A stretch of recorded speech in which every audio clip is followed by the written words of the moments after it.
This video is intended for just educational purposes. We are going to install and review the Micro Air Easy Start X64-X20 in my RV. Let's check it out.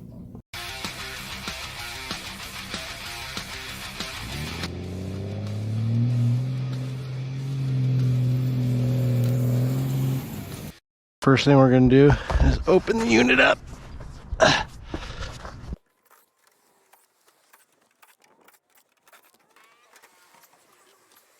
About 10 millimeter and 5/16. So we're going to expose the electrical box.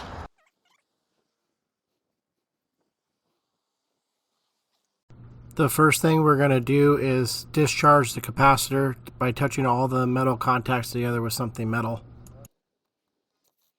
Take that screw out. All our connections are going to be on this thing right here. This is our starter. This is our capacitor. Okay, that's the exact schematic that I have right here. This thing here is going to go here. I have to figure out how I'm going to get tech screws on there. That'll probably be the best place. And then I need a hole here. And then this will go into there. So we've got orange goes to Herm.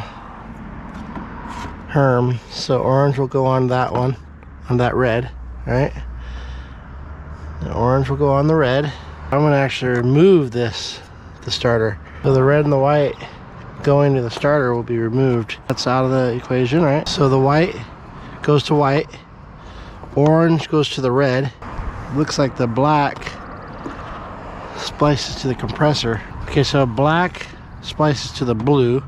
Brown splices to the white, the R. This white right here is R. Looks like we disconnect the white from the compressor here. R, it shows it on the cap here. Shows it right there in the dirt. So R is our white. That one goes to brown. We'll splice that. Black. Three-way splices with the blue. Get this out of the way. I'll put it back in when I'm done.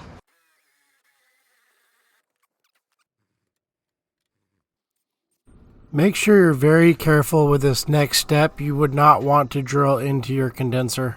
I know these are self-drilling screws, and I could have just used them to drill the holes, but since I was going in at an angle, it would have made it really difficult to try to get that angle correct and get the textures in without them plopping all over the place.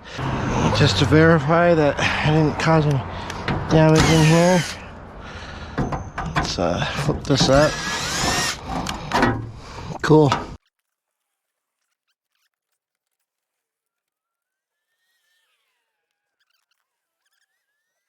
Orange goes to red. Of course, it's starting to rain. I mean, why would it not rain while I'm up here? It's had all the time in the world, but I had to wait till I got up here. White goes here. Unfortunately, I missed the recording of splicing the blue wires with the black and the white R compressor wire to the brown.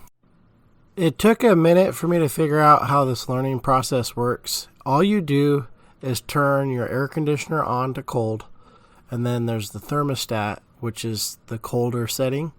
When you turn the colder setting all the way up, that's when it clicks and then the compressor will turn on.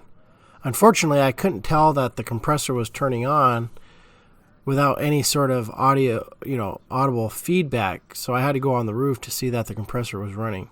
So you turn the unit on, turn it to colder, let it run for 30 seconds with the compressor on. And in my case, I can watch my Xantrex monitor, and that is showing me feedback that the compressor is running because of the amount of current that it was drawing.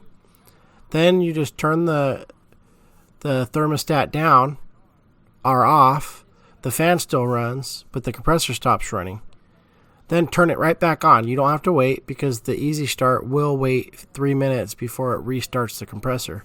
So then you just stand by, let it run, and you do this process 3 times, and it allows the Easy Start system to learn your compressor and the amount of time and all the information that it needs to configure so you can run this thing off on a small generator.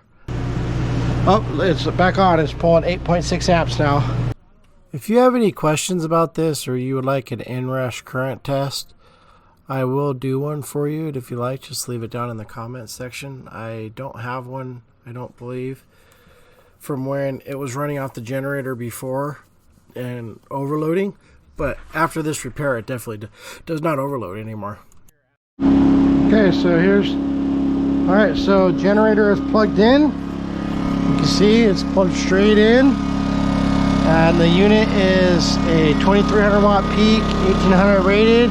Let's see if we can run this thing.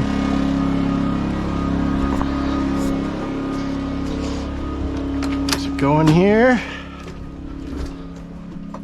Cross our fingers. There it goes, it turned on. Generator's still running. It didn't short out. It's still running. It's pulling 8.9 amps. Now it's 9 amps, so it'd be a 1080 watts. So yeah, it ran it.